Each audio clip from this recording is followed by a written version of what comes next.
ಇದು ಆ ಜಿಲ್ಲೆಯ ಅಲ್ಲಿ ನಿತ್ಯ ನರಕ.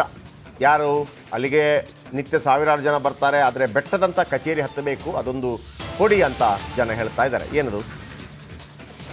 ಅದೇ ವಿಕಲಚೇತನರ, ವಿಶೇಷ ಚೇತನರ ಸ್ಟೋರಿ ಇದು.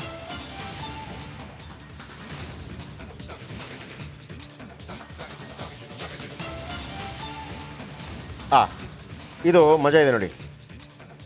ಡಿ ಸಿ ಅಂದರೆ, ನಾನು ಪದೇ ಪದೇ ಹೇಳ್ತಾರೆ, ಡಿ ಸಿ ಅಂದರೆ ಯಾರು ಗೊತ್ತಾ? ಜಿಲ್ಲಾಧಿಕಾರಿ ಅಂದರೆ ಯಾರು ಗೊತ್ತಾ?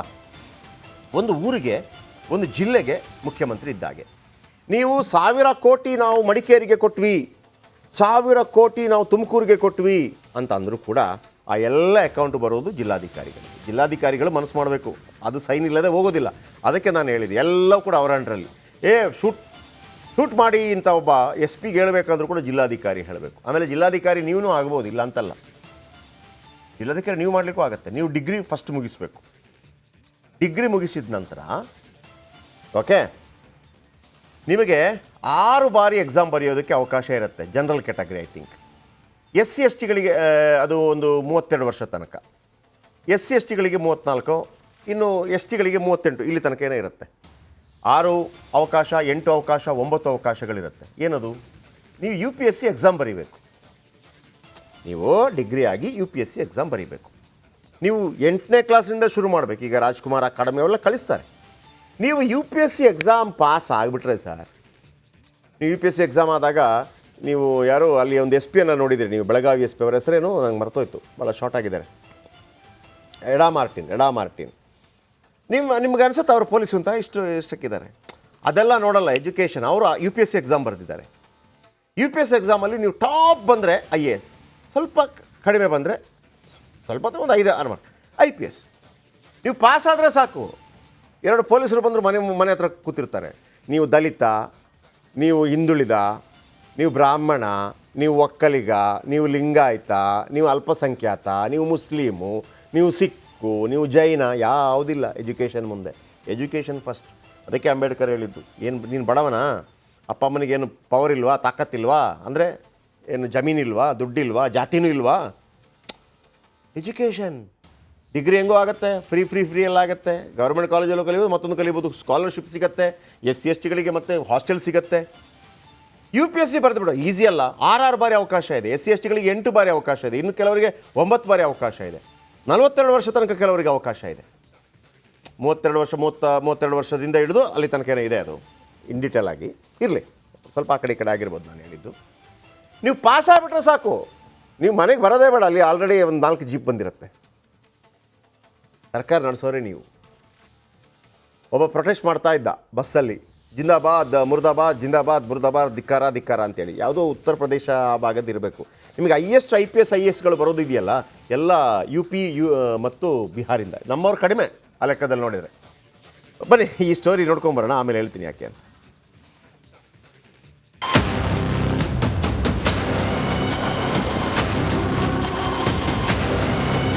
ನೋಡೋಕೆ ಸುಂದರವಾಗಿರೋ ಕಟ್ಟಡ, ಹೊರಗಡೆಯಿಂದ ಎಲ್ಲವೂ ಚೆನ್ನ, ಆದ್ರೆ ಒಳಗೆ ಹೋದ್ರೆ ಬಯಲಾಗುತ್ತೆ ಅಸಲಿ ಬಣ್ಣ. ಹೆಸರಿಗೆ ಇದು ಕೊಡಗು ಜಿಲ್ಲಾಡಳಿತ ಭವನ, ಆದ್ರೆ ಏನ್ ಬಂತು ಪ್ರಯೋಜನ?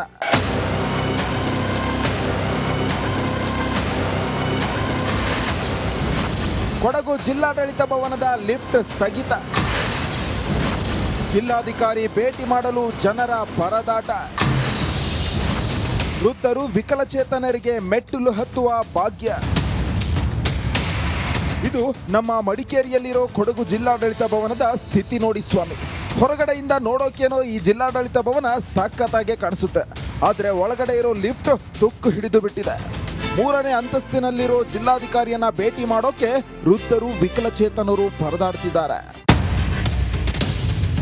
ಅಂದ ಹಾಗೆ ಕೊಡಗು ಜಿಲ್ಲಾಡಳಿತ ಭವನದಲ್ಲಿರೋ ಲಿಫ್ಟ್ ನಿನ್ನ ಮೊನ್ನೆ ಕೆಟ್ಟಿದ್ದಲ್ಲ. ಈ ಲಿಫ್ಟ್ ನಿಂತು ಹೋಗಿ ಬರೋಬ್ಬರಿ 3 ತಿಂಗಳೇ ಕಳೆದು ಹೋಗಿವೆ.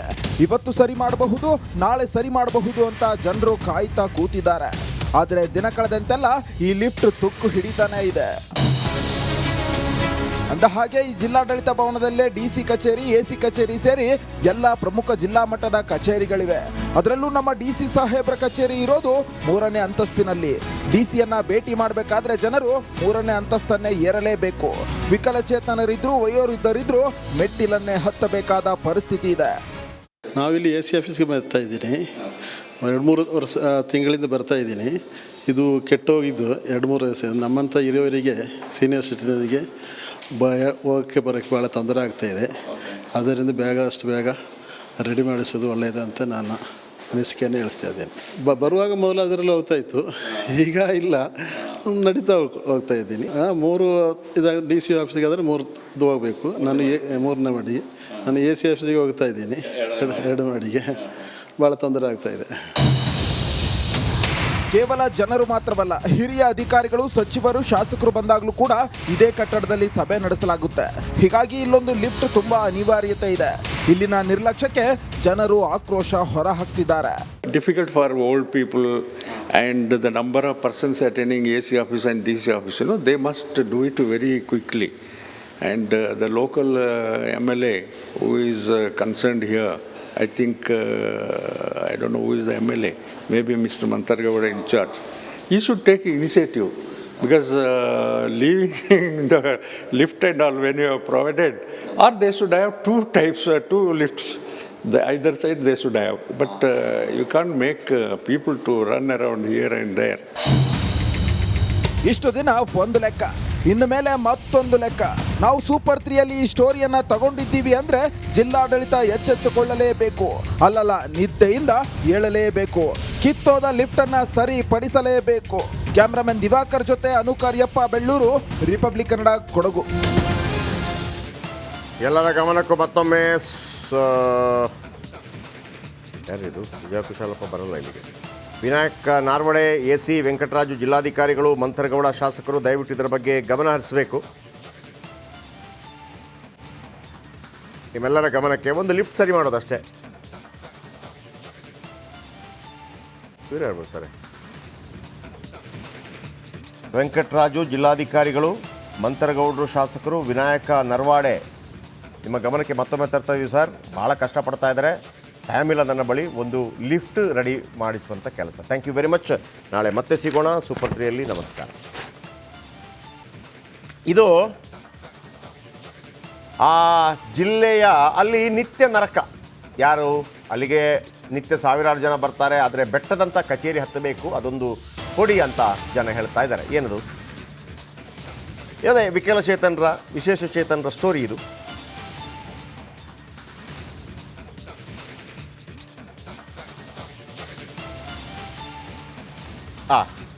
ಇದು ಮಜಾ ಇದೆ ನೋಡಿ.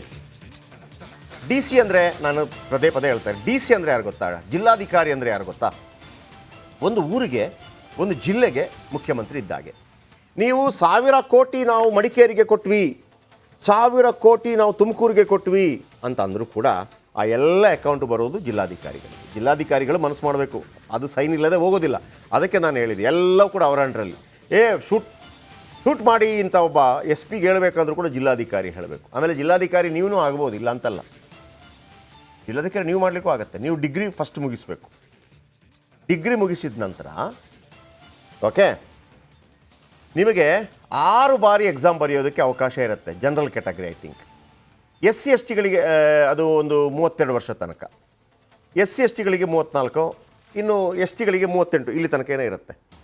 6 ಅವಕಾಶ, 8 ಅವಕಾಶ, 9 ಅವಕಾಶಗಳಿರುತ್ತೆ. ಏನದು? ನೀವು UPSC ಎಕ್ಸಾಮ್ ಬರೀಬೇಕು. ನೀವು ಡಿಗ್ರಿ ಆಗಿ UPSC ಎಕ್ಸಾಮ್ ಬರೀಬೇಕು. ನೀವು 8ನೇ ಕ್ಲಾಸಿನಿಂದ ಶುರು ಮಾಡಬೇಕು. ಈಗ ರಾಜ್ಕುಮಾರ್ ಅಕಾಡೆಮಿ ಅವೆಲ್ಲ ಕಲಿಸ್ತಾರೆ. ನೀವು UPSC ಎಕ್ಸಾಮ್ ಪಾಸ್ ಆಗಿಬಿಟ್ರೆ ಸರ್, ನೀವು UPSC ಎಕ್ಸಾಮ್ ಆದಾಗ ನೀವು ಯಾರು ಅಲ್ಲಿ ಒಂದು SP ಅನ್ನು ನೋಡಿದಿರಿ ನೀವು, ಬೆಳಗಾವಿ SP, ಅವರ ಹೆಸರೇನು ನಂಗೆ ಮರ್ತೋಯ್ತು, ಭಾಳ ಶಾರ್ಟ್ ಆಗಿದ್ದಾರೆ, ಎಡಾ ಮಾರ್ಟಿನ್. ನಿಮ್ಗೆ ಅನ್ಸುತ್ತೆ ಅವ್ರು ಪೊಲೀಸು ಅಂತ ಇಷ್ಟಕ್ಕಿದ್ದಾರೆ. ಅದೆಲ್ಲ ನೋಡಲ್ಲ ಎಜುಕೇಷನ್. ಅವರು UPSC ಎಕ್ಸಾಮ್ ಬರೆದಿದ್ದಾರೆ. UPSC ಎಕ್ಸಾಮಲ್ಲಿ ನೀವು ಟಾಪ್ ಬಂದರೆ IAS, ಸ್ವಲ್ಪ ಕಡಿಮೆ ಬಂದರೆ ಸ್ವಲ್ಪ ಒಂದು 5-6 ಮಾರ್ಕ್ IPS. ನೀವು ಪಾಸ್ ಆದರೆ ಸಾಕು. 2 ಪೊಲೀಸರು ಬಂದರು ಮನೆ ಹತ್ರ ಕೂತಿರ್ತಾರೆ. ನೀವು ದಲಿತ, ನೀವು ಹಿಂದುಳಿದ, ನೀವು ಬ್ರಾಹ್ಮಣ, ನೀವು ಒಕ್ಕಲಿಗ, ನೀವು ಲಿಂಗಾಯತ, ನೀವು ಅಲ್ಪಸಂಖ್ಯಾತ, ನೀವು ಮುಸ್ಲಿಮು, ನೀವು ಸಿಕ್ಕು, ನೀವು ಜೈನ, ಯಾವುದಿಲ್ಲ ಎಜುಕೇಷನ್ ಮುಂದೆ. Education first.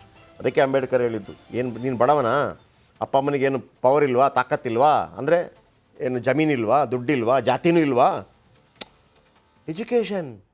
ಡಿಗ್ರಿ ಹೆಂಗೋ ಆಗುತ್ತೆ, ಫ್ರೀ ಎಲ್ಲ ಆಗುತ್ತೆ. ಗೌರ್ಮೆಂಟ್ ಕಾಲೇಜಲ್ಲೂ ಕಲಿಬೋದು, ಮತ್ತೊಂದು ಕಲಿಬೋದು, ಸ್ಕಾಲರ್ಶಿಪ್ ಸಿಗುತ್ತೆ, SC STಗಳಿಗೆ ಮತ್ತೆ ಹಾಸ್ಟೆಲ್ ಸಿಗುತ್ತೆ. UPSC ಬರೆದು ಬಿಡು, ಈಸಿ ಅಲ್ಲ. 6 ಬಾರಿ ಅವಕಾಶ ಇದೆ. SC STಗಳಿಗೆ 8 ಬಾರಿ ಅವಕಾಶ ಇದೆ. ಇನ್ನು ಕೆಲವರಿಗೆ 9 ಬಾರಿ ಅವಕಾಶ ಇದೆ. 42 ವರ್ಷ ತನಕ ಕೆಲವರಿಗೆ ಅವಕಾಶ ಇದೆ.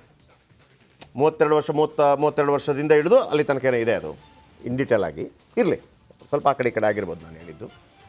ನೀವು ಪಾಸ್ ಆಗಿಬಿಟ್ರೆ ಸಾಕು, ನೀವು ಮನೆಗೆ ಬರೋದೇ ಬೇಡ, ಅಲ್ಲಿ ಆಲ್ರೆಡಿ ಒಂದು 4 ಜೀಪ್ ಬಂದಿರುತ್ತೆ. ಸರ್ಕಾರ ನಡೆಸೋರೆ ನೀವು. ಒಬ್ಬ ಪ್ರೊಟೆಸ್ಟ್ ಮಾಡ್ತಾ ಇದ್ದ ಬಸ್ಸಲ್ಲಿ, ಜಿಂದಾಬಾದ್ ಮುರ್ದಾಬಾದ್, ಜಿಂದಾಬಾದ್ ಮುರ್ದಾಬಾದ್, ಧಿಕ್ಕಾರ ಅಂತೇಳಿ. ಯಾವುದೋ ಉತ್ತರ ಪ್ರದೇಶ ಆ ಭಾಗದ್ದು ಇರಬೇಕು. ನಿಮಗೆ IAS IPS IASಗಳು ಬರೋದು ಇದೆಯಲ್ಲ, ಎಲ್ಲ UP ಮತ್ತು ಬಿಹಾರಿಂದ. ನಮ್ಮವ್ರು ಕಡಿಮೆ ಆ ಲೆಕ್ಕದಲ್ಲಿ ನೋಡಿದರೆ. ಬನ್ನಿ ಈ ಸ್ಟೋರಿ ನೋಡ್ಕೊಂಬರೋಣ, ಆಮೇಲೆ ಹೇಳ್ತೀನಿ ಯಾಕೆ ಅಂತ.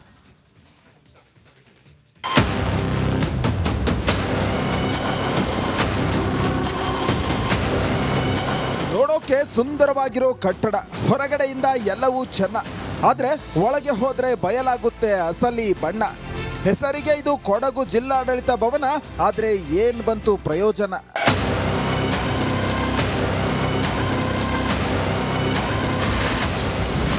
ಕೊಡಗು ಜಿಲ್ಲಾಡಳಿತ ಭವನದ ಲಿಫ್ಟ್ ಸ್ಥಗಿತ. ಜಿಲ್ಲಾಧಿಕಾರಿ ಭೇಟಿ ಮಾಡಲು ಜನರ ಪರದಾಟ. ವೃದ್ಧರು, ವಿಕಲಚೇತನರಿಗೆ ಮೆಟ್ಟಿಲು ಹತ್ತುವ ಭಾಗ್ಯ. ಇದು ನಮ್ಮ ಮಡಿಕೇರಿಯಲ್ಲಿರೋ ಕೊಡಗು ಜಿಲ್ಲಾಡಳಿತ ಭವನದ ಸ್ಥಿತಿ ನೋಡಿ ಸ್ವಾಮಿ. ಹೊರಗಡೆಯಿಂದ ನೋಡೋಕೇನೋ ಈ ಜಿಲ್ಲಾಡಳಿತ ಭವನ ಸಖತ್ತಾಗೆ ಕಾಣಿಸುತ್ತೆ, ಆದ್ರೆ ಒಳಗಡೆ ಇರೋ ಲಿಫ್ಟ್